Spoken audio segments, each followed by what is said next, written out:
ನಮ್ಮಲ್ಲಿ international shuttlecock player Kusuma Vijayanand ಅಂತ 65 ವರ್ಷ ವಯಸ್ಸು. ಅವ್ರಿಗೆ ಎಡಗಡೆ ಮಂಡಿ ನೋವಿದೆ ಅಂತ ಬಂದಿದ್ರು.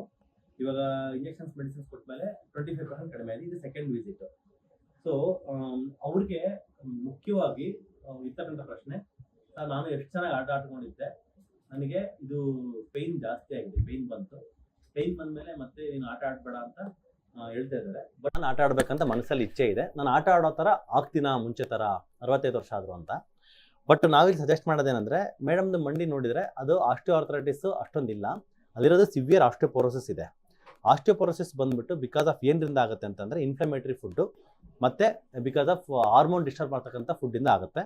ಹಾರ್ಮೋನ್ ಡಿಸ್ಟರ್ಬ್ ಆಗೋದಕ್ಕೆ ಇರ್ತಕ್ಕಂಥ ಫುಡ್ಸ್ ಬಂದು ಸಕ್ಕರೆ, ರಿಫೈನ್ಡ್ ಆಯಿಲು ಮತ್ತು ಏನು ನಾವು ಈ ಫ್ಲೋರಿನೇಟೆಡ್ ಟೂತ್ ಪೇಸ್ಟ್ ಅದೆಲ್ಲ ಯೂಸ್ ಮಾಡ್ತೀವಿ ಅದರಿಂದ ಆಗುತ್ತೆ. ಮತ್ತು ಮುಖ್ಯವಾಗಿ ಇನ್ಫ್ಲಮೇಟರಿ ಫುಡ್ ಅಂದರೆ ಏನಂತ ಕೇಳ್ತದೆ. ಇನ್ಫ್ಲಮೇಟರಿ ಫುಡ್ ಅಂದರೆ ಇದೆಲ್ಲ ನಾವು ಆಲ್ರೆಡಿ ಏನು ಹೇಳ್ತೀವಿ, ಸಕ್ಕರೆ, ಟೀ, ಕಾಫಿ, ಗೋಧಿ, ಮೈದಾ, ಚಪಾತಿ ಅದೆಲ್ಲ. ನೀವು ಮಾಡ್ತಿರೋ ಮಿಸ್ಟೇಕ್ ಅಂದರೆ 80% ಮಾಡ್ತಾ ಇದ್ದೀನಿ, ಇನ್ನು 20% ಇನ್ನೂ ಮಾಡ್ತಾ ಇಲ್ಲ ಅಂತ. ಕಾಫಿ ಮ್ಯಾಕ್ಸಿಮಮ್ ಕುಡಿತಾ ಇದ್ದೆ.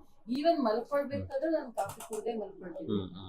ಮಲ್ಕೋಬೇಕಾದ್ರೆ ಕೂಡ ನಿದ್ದೆ ಬರುತ್ತೆ, ಅದೊಂಥರ ಅಡಿಕ್ಷನ್ ಆಗ್ಬಿಟ್ಟು ಕಾಫಿ. ನಮ್ದು ಮಲೆನಾಡು, ಅವ್ರ ಮನೆ ಹಾಸನ, ಹಂಗಾಗಿ ಸ್ವಲ್ಪ ರೂಢಿ ಆಗ್ಬಿಟ್ಟು. ಇವ್ರದ್ದು ಪ್ರಶ್ನೆ ಬಂದು ಆಟ ಆಡಿರೋದ್ರಿಂದ ಈ ತರ ಆಗಿದೆಯಾ ಮಂಡಿ ಅಂತ. She has played for India and all.